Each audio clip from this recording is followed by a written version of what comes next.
Eu quero ler para nós, no livro de Jó, no capítulo 16. Jó, capítulo 16.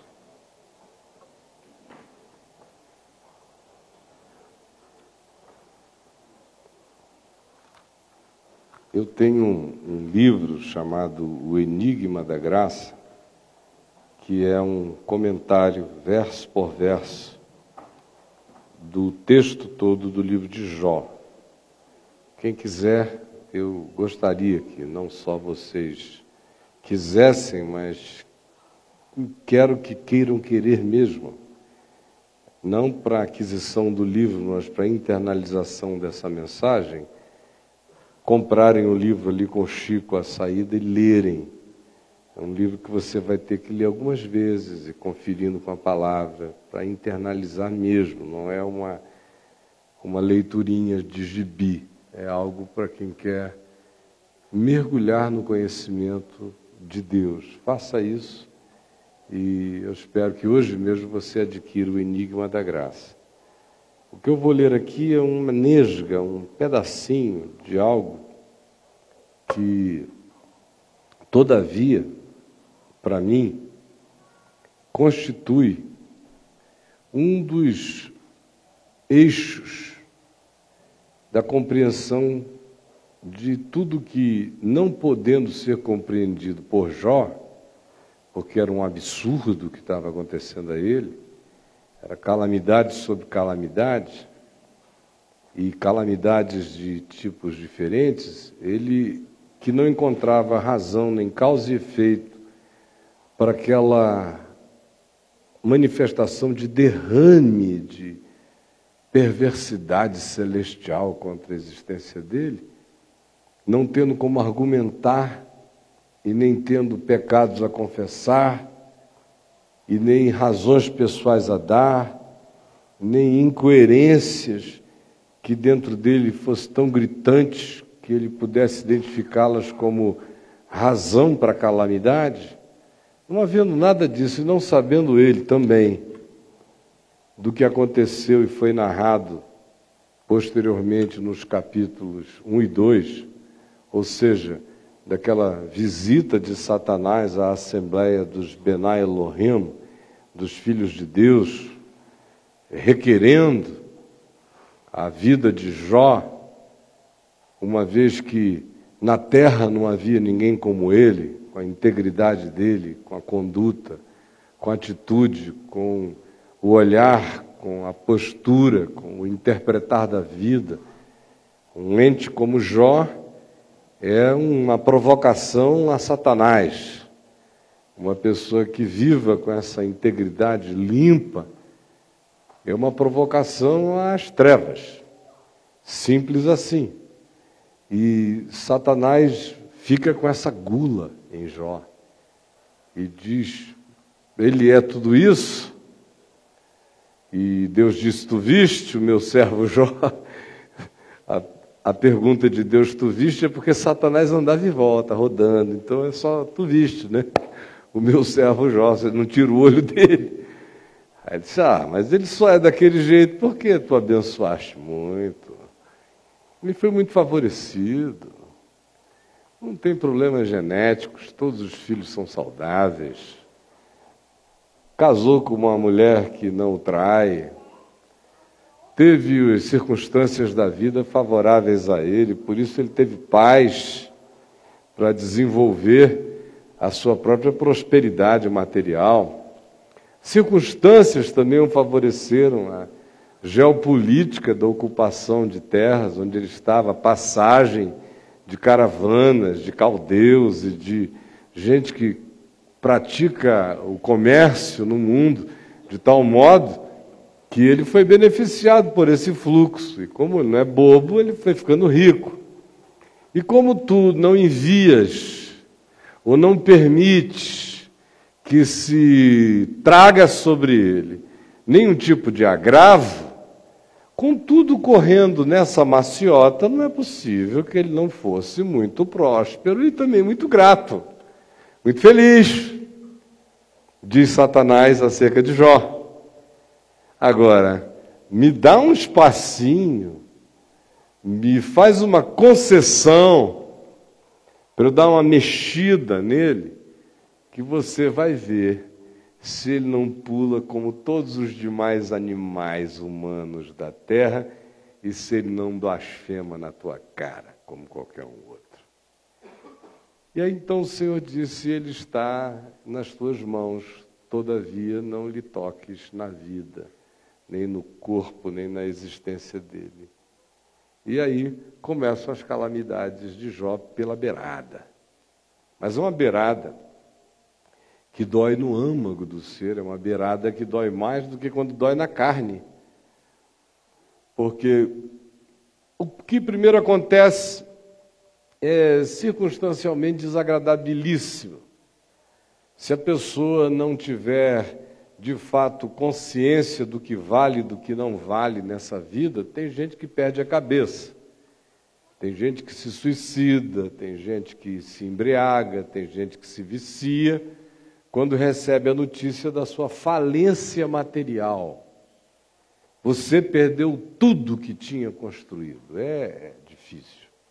Quem aqui já viveu essa experiência sabe como é horroroso, como é indescritível, como ondas e vagas passam sobre você, como os arrepios da sombra da morte não cessam de lhe percorrer a vida, como o chão desaparece, o céu some, e tudo quanto antes significava poder, agora é impotência, e a sua vida é alterada da noite para o dia. Você dorme de um modo, acorda de outro, e quem balançava a cabeça no dia anterior agora foge do seu fracasso, e os que antes procuravam a você, julgando que em você havia sombra e refrigério, agora fogem da sua miséria. E isso é súbito, como a subiteza. Mas, para um homem como Jó, era tranquilo.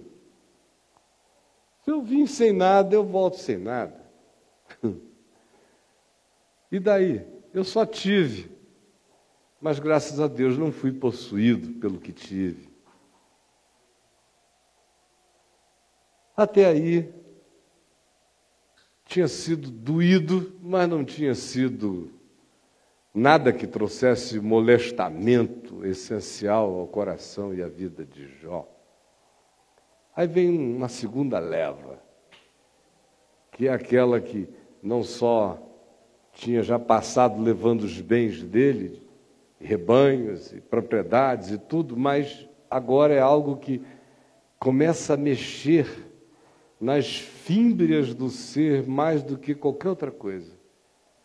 Todos os filhos de Jó, com as filhas dele, e cunhados, e noras, e genros, e netos, e todo mundo, estavam reunidos numa mesma casa de um dos filhos, fazendo uma festa. Imagina, todos os seus filhos e filhas, eram 10, adultos, casados, com netos, todos juntos celebrando. E Jó tinha um hábito de, quando os filhos se reuniam para celebrar, ele sabia que ia rolar uma certa bebedeira, porque reunir aquele bando de jovens, recém-casados, prósperos, filhos de um homem rico, donos da terra, e não ter todas as carnes e todas as comidas e todas as bebidas e alguns excessos, Jó não se julgava tão ingênuo e tão imune a essas coisas a ponto de imaginar que na casa dele isso não aconteceria jamais. Por isso, ele faz orações antecipadas, ele oferece sacrifícios profiláticos a Deus pelos possíveis excessos dos filhos. E ele ora e diz: Senhor, se pecarem, perdoa. Se não tiverem juízo, que a tua misericórdia seja maior e que eles voltem a si, que eles caiam em si, que eles cresçam, que eles aprendam, mas poupa-os. Ele fez isso a vida inteira.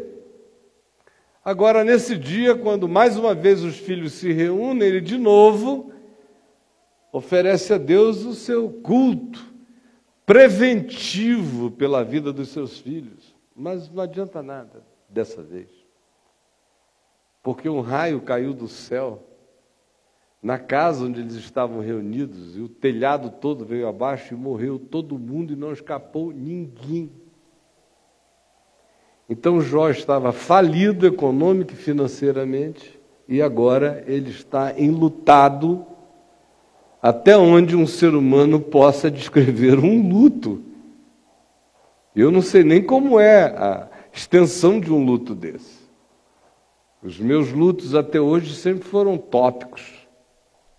Morreu um filho, não morreram todos. Morreu um outro filho, não morreram todos, nem neto, nem nada disso. Não dá nem para imaginar como é que alguém chegar com a notícia e dizer: ó, todos os teus filhos estavam reunidos, com todos os netinhos, noras e genros, todo mundo reunido, como a gente costuma fazer. Só eu e a Adriana saímos de repente da casa e quando voltamos todos estavam mortos.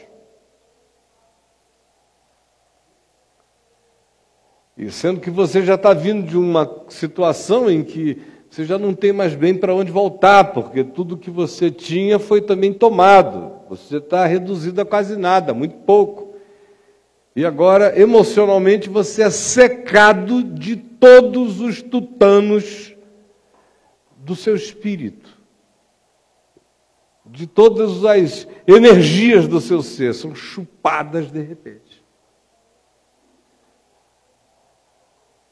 E Jó ouve aquela notícia, e a mulher de Jó diz: olha, cadê Deus? Por que tu não blasfemas? Jó disse: nós viemos sem nada do ventre da nossa mãe, a gente vai voltar sem nada. O Senhor Deus o deu, o Senhor Deus o tirou. Bendito seja o nome do Senhor.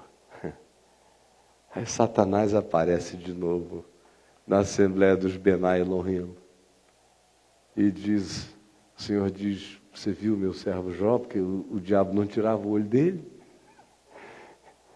Aí disse: vi, mas você está achando que foi grandes coisas? Se fosse eu, ia dizer para Satanás: é porque tu não tem filho, seu filho do meu filho de uma égua. Porque se tu fosse pai, seu filho de uma égua, você ia saber o que Jó está passando, seu Satanás. Não, foi nada não.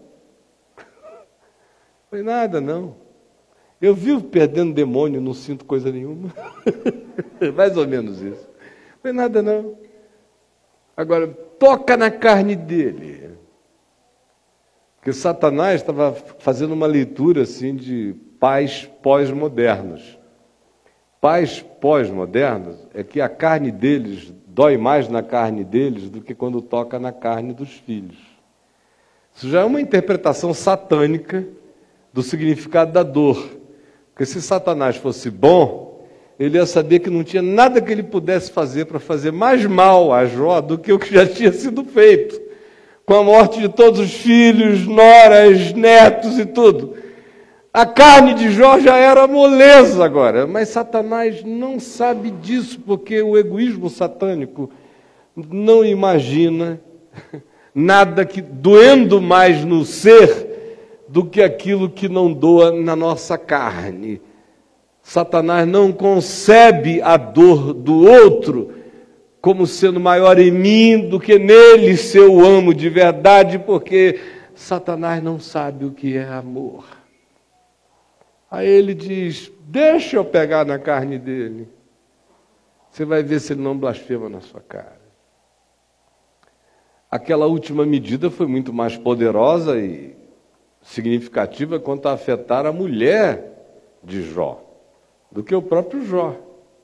Porque o que veio de repente foi câncer de pele generalizado, com todas as doenças simultâneas, carregadas de letalidade, todavia sem o poder da conclusão que o fizesse morrer Porque ele poderia morrer de qualquer coisa, tanto de septicemia quanto de qualquer outra coisa, porque o cara virou um pus ambulante, por dentro e por fora. As descrições desse momento são tão fortes que se diz que a mulher dele não se aproximava dele por causa do hálito dele. Que os servos ele chamava e ninguém vinha, porque o cara virou um carnegão podre. E ele pegava cacos de pedra, telhas, para raspar com elas as suas feridas purulentas, para se descarnar. Tamanha era a sua chaga. E para piorar, chegaram 4 teólogos na casa dele. Aí é que o diabo chegou mesmo. 4 teólogos. 4.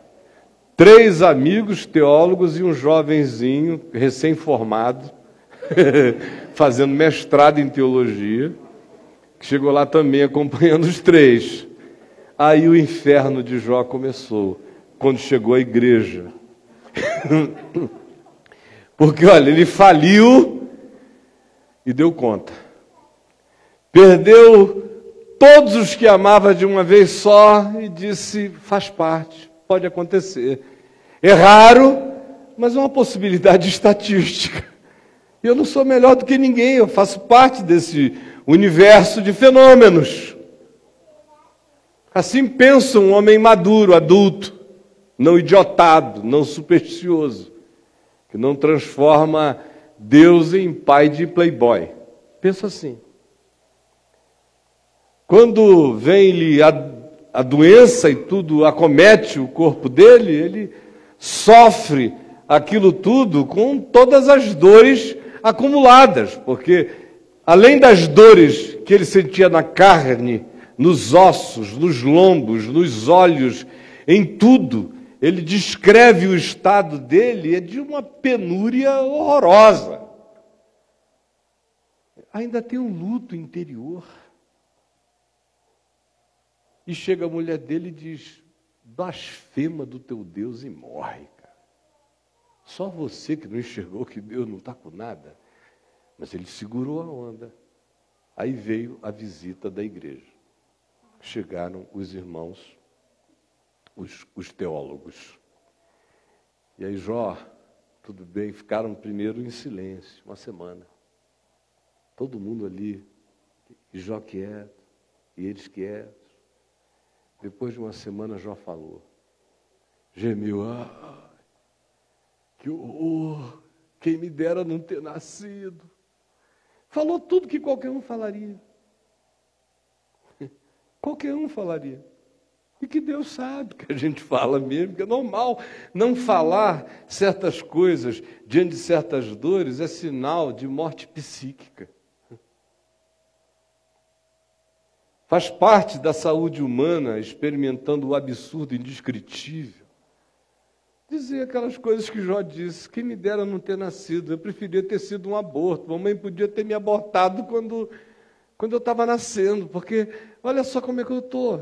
Eu estou pior do que um feto que, se tivesse saído sem líquido amniótico, todo branco, escalpelado, do ventre da mãe, ainda era uma beleza. Olha eu, lúcido e assim. Eu não queria.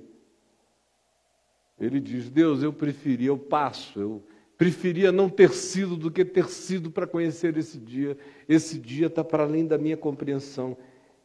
Essa estação da vida é para além de tudo que eu podia conceber. Eu preferia não ter existido se eu concebesse que passaria por algo dessa natureza, desse montante, desse significado, dessa dor. Essa dor é pior do que qualquer outro desafio de existir e de ser. Eu preferia não ser do que estar sendo assim. Pronto. Teólogo tem mania de defender Deus, né? E o pobre do Jó falou isso. Deus disse, isso mesmo, Jó, eu entendo. Mas os teólogos não. O teólogo diz, que é isso, Jó? Está blasfemando. Para, confessa esse pecado camuflado. confessa. A gente está aqui quieto com a tua dor. Mas agora, depois de você falar isso contra Deus, parece que Deus é um, sei lá, é um viado. Não pode falar nada. Ai, Deus é o íntimo, mas ai, Deus, eu sou Deus. Ai, não faz de mim. Ai, é um Deus que eu vou te dizer, que Deus mais bosta. Que Deus porcaria esse. Aí fica lá, eles defendendo Deus. Deus está magoado, Deus está ofendido, você falou na cara de Deus.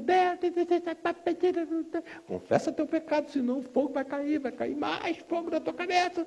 Já não basta os teus filhos, já não basta não sei o quê, teus gados, perdeste tudo. Confessa quem era que você pegava. Confessa, camuflagem. Conta pra gente, você tinha um caso com o seu capataz, ninguém sabia. Aí começa. Explorar a alma de Jó. Lavava dinheiro dos caldeus, por isso que eles roubaram tudo teu. Aí começa, a vida dele vira uma desgraça. E os caras não param de analisar com poesia. Porque o pior legalista não é o grotesco, não é o brutal. É o psicologicamente sensível, poético e judicioso. Aquele que chega e diz, tu estás em pecado, confessa. Esse é tão grotesco que você diz, coitado, e passa. Mas o sujeito tem sofisticações linguísticas, poéticas, análises teológicas, citações filosóficas. O cara chega com argumentações, mas carregado de judiciosidade. Esses que são horrorosos para a alma. Porque eles não te dão nem a facilidade já do pretexto, da expressão grotesca deles, para você já se defender diante do grotesco. Não, eles são poéticos, eles são suaves, eles são elaborados. E eles vão entrando, penetrando. Chegou um momento que o vasculhamento do ser de Jó não tinha mais para onde eles irem. Eles tinham tentado escrutinar tudo. E Jó já não aguenta mais. Eles fizeram Jó falar mais besteiras do que Jó sozinho jamais conseguiria falar, nem pensando. Porque a provocação foi tão grande que depois de um ponto, a besteira que Jó está falando acerca de Deus já não tem mais nada a ver com Deus, só tem a ver com eles. Jó está se vingando do absurdo nos defensores de Deus. Mas os caras não param. Chega um momento aqui no capítulo 16, que eu disse que é um dos aspectos pivotais, considerando que Jó não conhecia essa história de Jó que eu acabei de contar para vocês, como nenhum de nós conhece as histórias que nos são ulteriores ou superiores, a gente lida com o imediato. O imediato de Jó era um monte de notícias tópicas e de fatos concretos. Esse privilégio que vocês têm é um privilégio que a revelação me dá, de olhar o que estava acontecendo para além das cortinas, nos bastidores. Do capítulo 3 para frente é um cenário de palco. Os capítulos 1 e 2 é que nos levam por trás do cenário para a gente ver o fantasma da ópera. Satanás agindo no processo. E agora nós estamos diante de Jó e os seus 4 opressores fraternos satânicos diante dele. É uma amizade do inferno. A gente te ama até a morte, literalmente. Só te deixamos esfolado, Jó, mas não te largaremos. Esse é o contexto. E olha o que Jó diz do verso 1 do capítulo 16 em diante, leiam comigo. Então respondeu Jó, tenho ouvido muitas coisas como estas. Todos vós, ele fala com os 4 teólogos, todos vós sois consoladores molestos.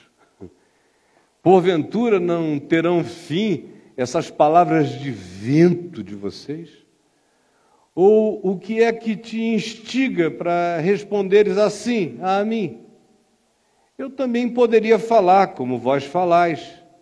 Se a vossa alma estivesse em lugar da minha, eu poderia dirigir-vos um montão de palavras.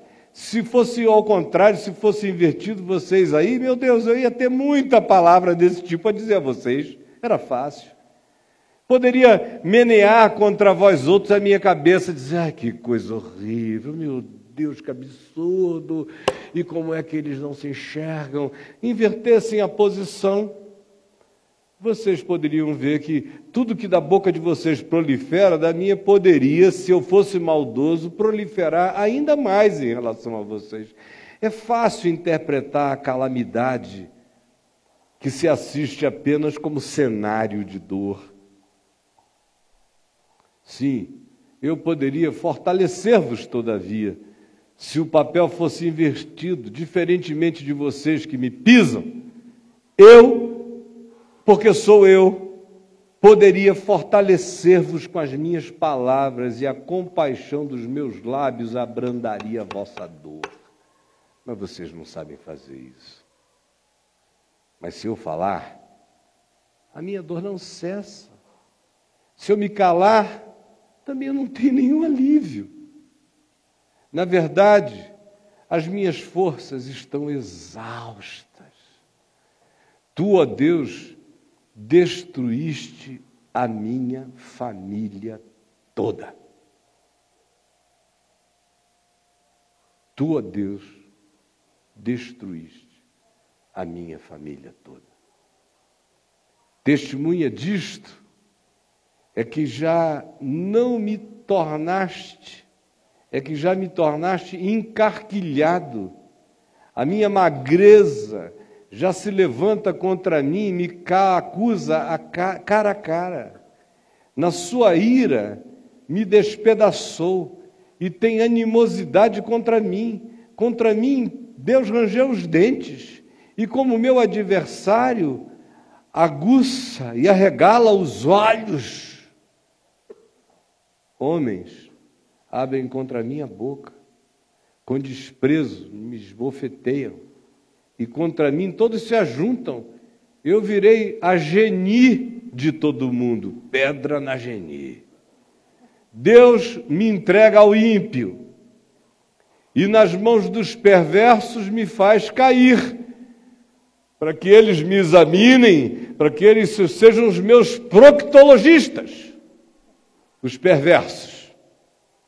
Em paz eu vivia, porém ele me quebrou. Pegou-me pelo pescoço, porque é assim que o homem interpreta, não interessa se foi o diabo, se foram forças malignas, o cara não está vendo nada, ele só sabe que tem algo soberano que foi consentido contra ele se sente um franguinho patolado pelo pescoço. Pá. Pegou-me pelo pescoço e me despedaçou. Pôs-me por seu alvo e ficou brincando de jogar flechas em mim. Atravessa-me os rins e não me poupa. Meu fígado e o amargor do meu ser se me derrama pela boca. Tudo em mim é como se fosse um derrame de bilis. Fere-me com ferimento sobre ferimento. Arremete contra mim como um guerreiro. Cozi a minha pele, cozi sobre a minha pele o cilício e revolvi o meu orgulho no pó. O meu rosto está todo afogueado de chorar, e sobre as minhas pálpebras está a sombra da morte. Embora não haja violência nas minhas mãos, e seja pura minha oração, é assim, todavia, que eu estou. Ó terra, não cubras o meu sangue, e não haja lugar em que se oculte o meu clamor, que o meu grito seja ouvido no planeta. Já agora sabei que a minha testemunha está no céu, e nas alturas está aquele que advoga a minha causa.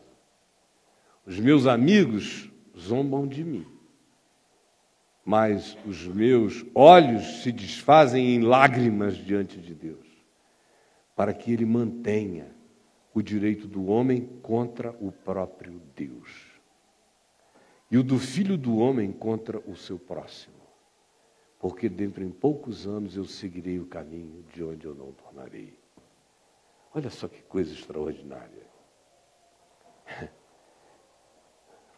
Algumas vezes aqui nesse capítulo 16, Jó está falando do que os homens fizeram a ele e da perturbação que os amigos lhe traziam, como é óbvio. Mas em algumas outras ocasiões, ele está falando de Deus mesmo. Verso 7, por exemplo. Na verdade, as minhas forças estão exaustas. Tu, ó Deus, destruíste a minha família toda. Nenhum de nós aqui jamais fez essa oração. Graças a Deus. Ninguém aqui sabe o que é essa oração. Eu não sei. É com Deus que ele está falando. Tu destruíste a minha família toda. Olha só o que ele diz mais a esse respeito. Dentre tantas coisas, ele diz: Deus me entrega ao ímpio. Nas mãos do perverso ele me faz cair. Em paz eu vivia, porém ele me quebrou. Preco, preco, preco. Pegou-me pelo pescoço e me despedaçou e me botou por alvo. E parece que ele atira flechas, ele mira a pontaria dele em mim. Eu estou nesse estado em relação a Deus. Aí ele diz mais o seguinte: isso é o lado do Deus Satanás na mente dele, porque a única coisa que sobrou para Jó era um Deus Satanás de um lado e um Deus, como ele sempre conheceu, do outro, porque não tinha Satanás para Jó nessa história, só tem para nós. Vocês estão entendendo? Ou não? Jó não sabia de Satanás, ele só sabia dos fatos da existência dele. O que sobrava, além das circunstâncias da existência conhecida? A fé que ele tinha em Deus. Em outras palavras, ele diz: Deus enlouqueceu. Então, quando ele diz essas coisas sobre Deus, que Deus destruiu a família dele, o entregou na mão do ímpio, brinca de atirar seta em mim, eu me transformei em mira da pontaria celestial. É o Deus Satanás que frequentemente é o que sobra para a gente. Quando a vida se torna tão absurda que a gente não consegue entender nada, e no coração da gente começam a vir perguntas sobre Deus que parecem extremamente com aquilo que a gente associaria à presença e à manifestação do mal na existência de cada um de nós. Por outro lado, olha só como é que chega o verso 19 e daí em diante a fala de Jó, como é transformada. Ele diz: já agora sabei, quem queira saber, que a minha testemunha está no céu. Veja a ambivalência da relação dele com Deus. O Deus Satanás de um lado e o Deus que ele sempre conhecera do outro lado. E ele diz: de um lado, Deus destruiu minha família, me entregou aos processos absurdos. E agora aqui ele diz: fiquem todavia sabendo que a minha testemunha está no céu. E nas alturas quem advoga a minha causa.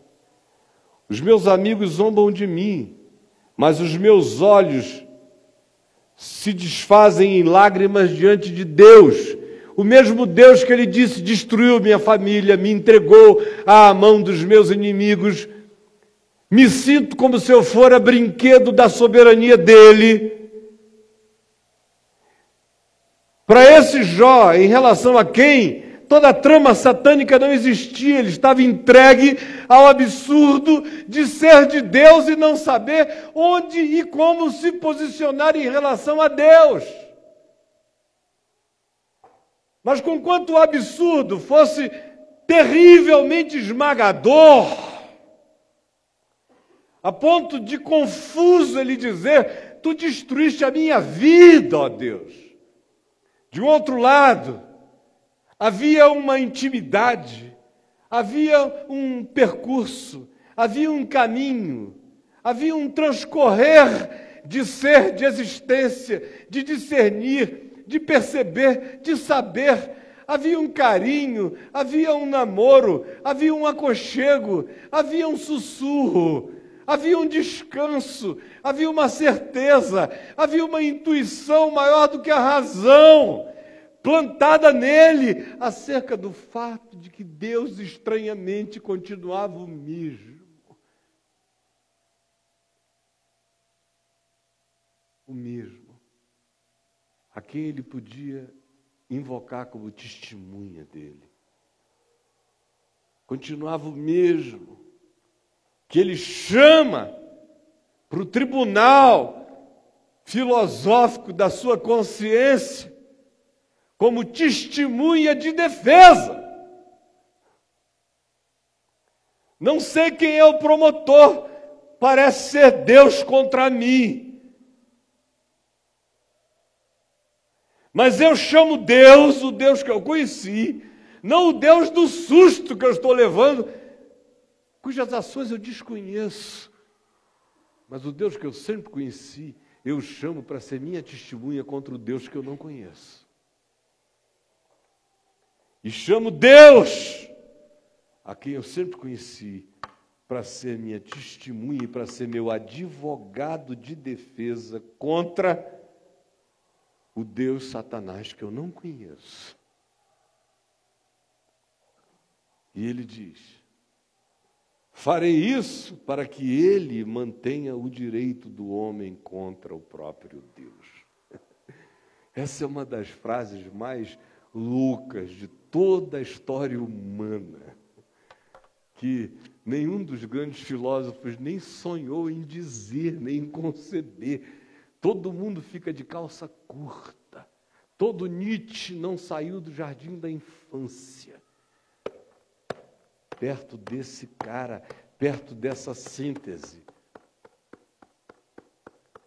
Toda dialética vira tentativa infantil de fazer síntese de paz ou de conciliação perto disso aqui. Você tem aqui um cara que desconhece Satanás. Imagina o que é a sua vida sem o pretexto do diabo nela. Ainda mais na vida de crente, meu Deus, o diabo ficou com um papel extraordinariamente libertador, embora seja falso o papel, porque o diabo é o bode expiatório que carrega o pecado de todo mundo, mas não tira o pecado de ninguém, só leva a culpa. Foi o diabo. Por que você está assim? Eu quero dizer, foi o diabo. Ela é linda demais, mas o diabo foi o diabo. Era uma grana fabulosa, mas naquele dia foi o diabo. Aí é o diabo. E o cara tem um bom caráter danado. Tudo que acontece de sacanagem na vida dele foi porque o diabo fez acontecer. Foi o diabo. Você conta com esse ardil psicológico, com esse paganismo existencial, para não se encarar, para não lidar com os fatos da vida, como eles são. Jó não tinha essa desculpa nesse pretexto. No Velho Testamento, Satanás aparece explicitamente como Satanás, com esse nome, apenas 2 vezes. Uma delas aqui no livro de Jó. No mais, o Velho Testamento não lida com essa categoria, ele deixa todo mundo vivendo o mundo e a existência debaixo do sol, com todos os embates dela, mas sem metafísicas para além do que acontece o dia inteiro na história à nossa volta.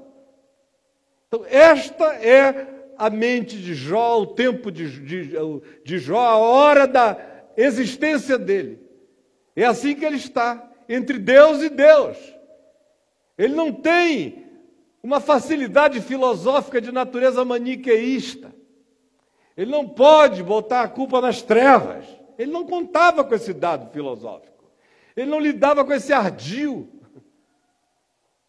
Ele está diante do absoluto. Porque, no fim, é isso mesmo. Tanto faz se há diabo ou não há diabo, se há principados ou potestades, ou como operam todos os fenômenos. No fim, se há Deus, tanto faz.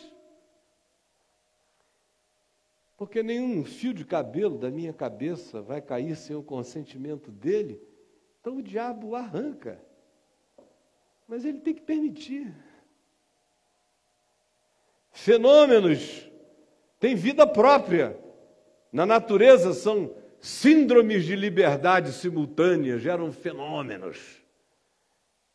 Fenômenos que ele criaram, acontecimentos que têm vida própria, mas podem ser impedidos por uma troca, numa alquimia, no início do fenômeno, aquilo que poderia ser, deixa de ser. E ninguém conhece tais meandros. Agora, para Jó, nenhuma dessas considerações e muitas outras não estavam presentes. No fim de tudo, o que importava para ele é o que importa para nós também, é que sobre tudo e todas as coisas há Deus. Como diz o Apocalipse, há aquele que está assentado no trono. Isso ele sabia. Agora, o comportamento, as concessões, as permissões divinas, para que coisas acometessem a vida dele daquele tipo, eram totalmente alienígenas. O que sobra na mente dele é essa realidade indescritível. Deus é Deus, eu não posso negar. Existe uma soberania do que me aconteceu, eu não posso negar. Não consigo explicar nada do que me aconteceu. Não sinto que eu tive uma participação no montante equivalente àquilo que, como efeito, veio sobre mim. A relação de causa e efeito aqui é de uma desproporção absurda. Eu não posso entender. Agora, como eu sei que há Deus, ele diz aos amigos: eu constituo Deus, meu advogado contra Deus. Porque, por que meio tenha sido, foi Ele que consentiu tudo que me aconteceu. Por isso eu chamo Deus como testemunha para esse fórum da minha consciência. E digo a Deus que eu instituo meu advogado contra Deus, meu acusador.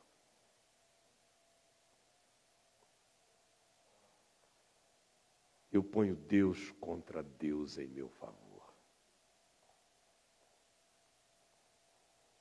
Ninguém, antes da consciência explícita de que Deus estava em Cristo, reconciliando consigo o mundo, chegou mais perto dessa percepção do que Jó. Ninguém, nem Davi, nem Abraão, ninguém, de chegar numa antiguidade tão antiga que os eruditos não sabem nem posicionar a datação do livro. É uma das produções literárias mais antigas do chamado cânon bíblico, é Jó.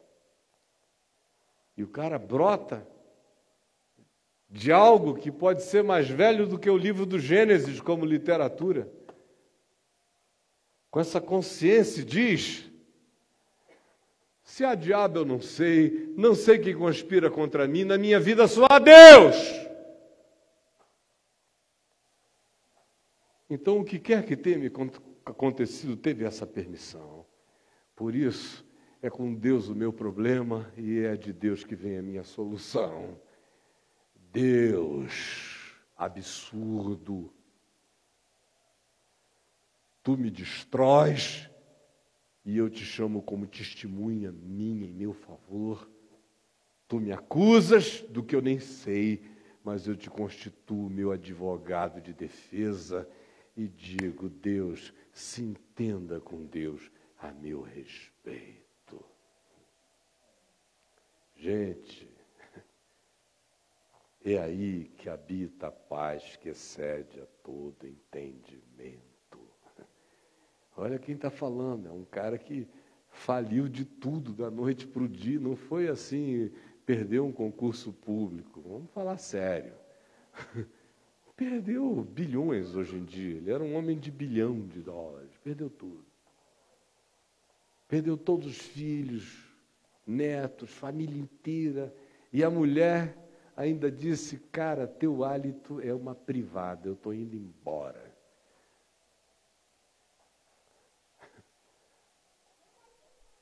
E os servos desertaram e ele ficou com os teólogos. Meu Deus! Oprimindo a cabeça dele, com discussões sobre Deus.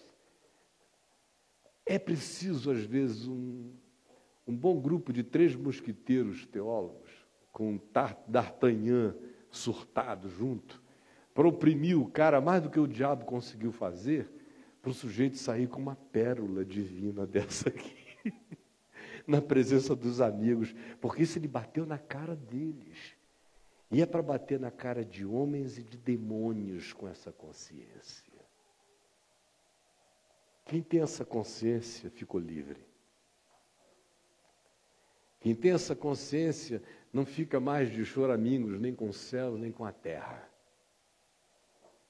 Quem tem essa consciência e é visitado pelo absurdo, pelo inexplicável, simplesmente diz: eu não estou entendendo nada.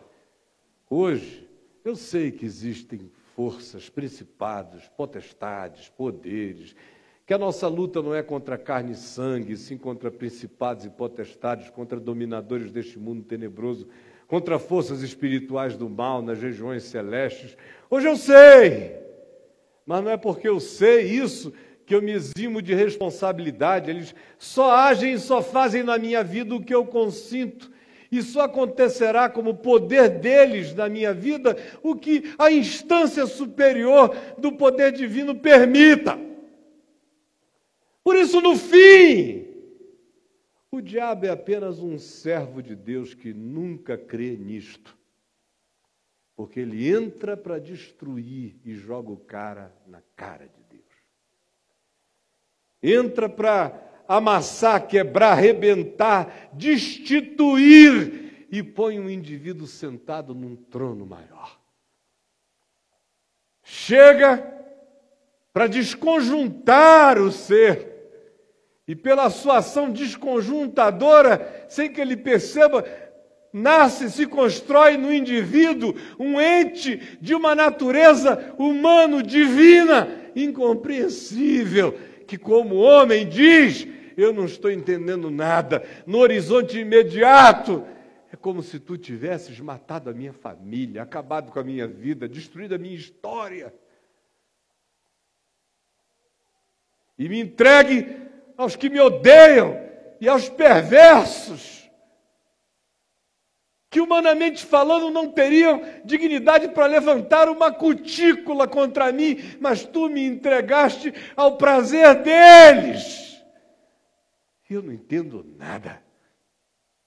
Por isso, tu que me conheces e me sondas e me sabes, acerca de quem Jesus diz: o vosso Pai Celeste sabe, eu te constituo minha testemunha.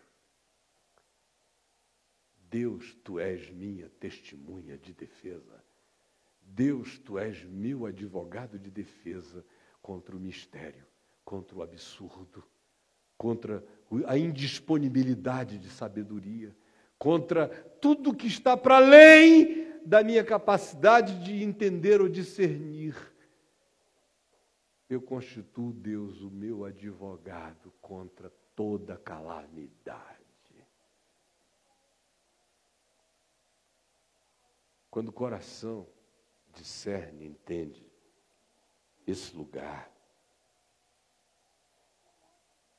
a gente passa, então, a ser habitado pela paz que excede a todo entendimento.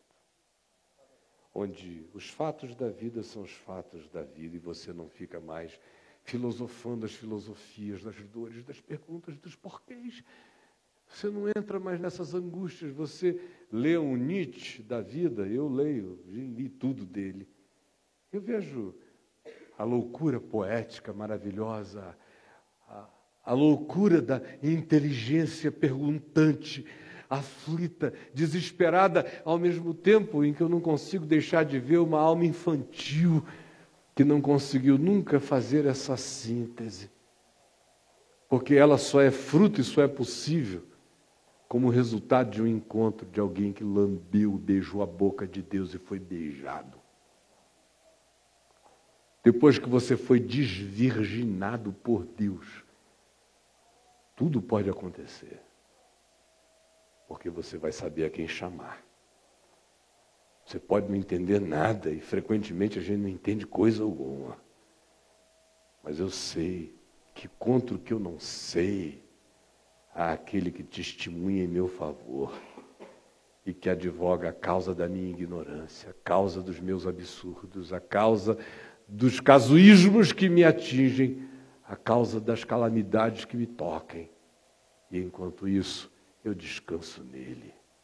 Eu não preciso compreender o cosmos.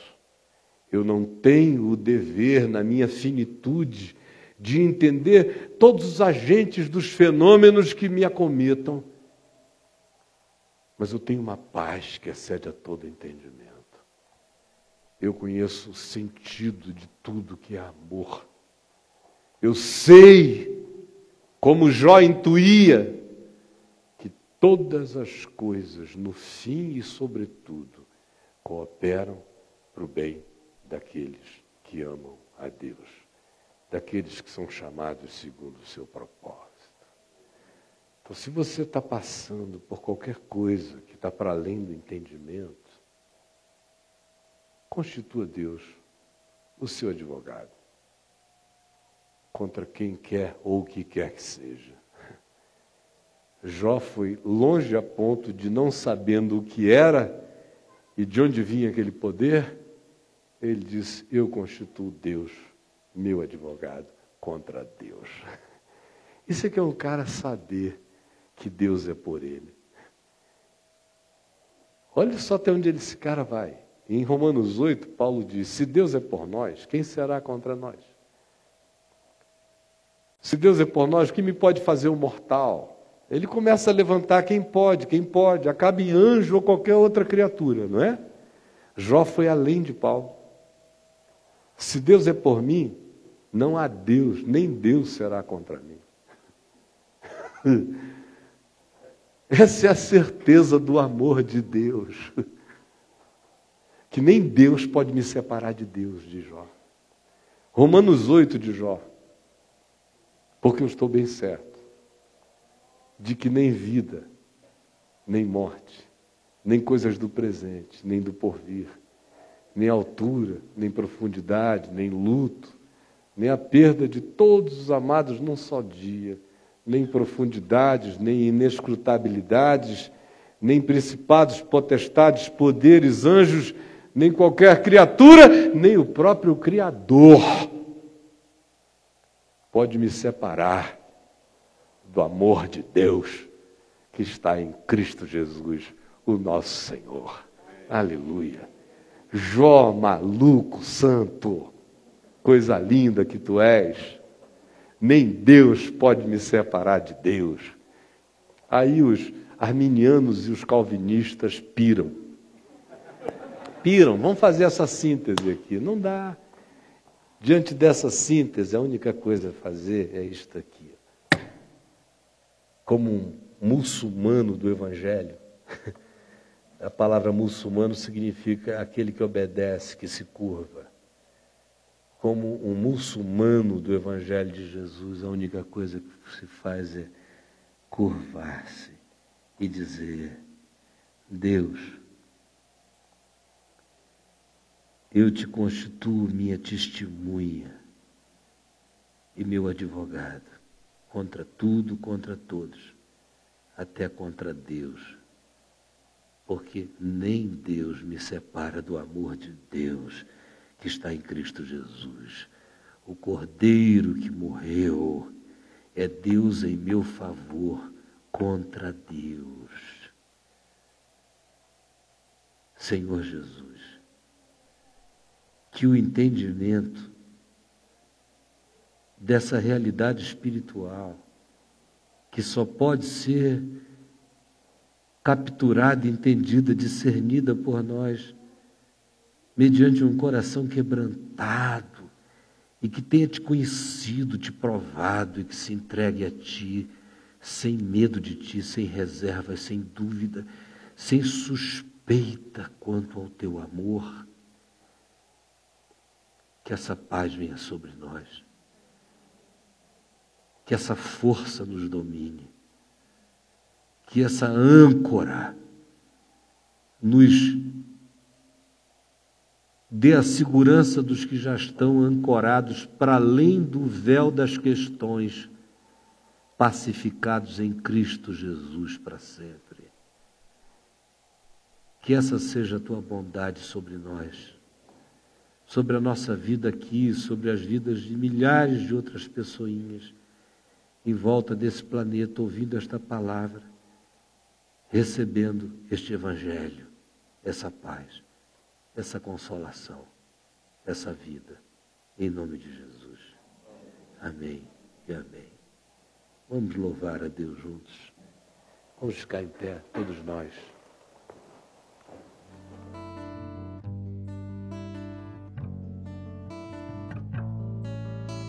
Lá está o meu tesouro, lá onde não há choro, onde todos cantaremos juntos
lá está o teu tesouro. Vão na paz do Senhor.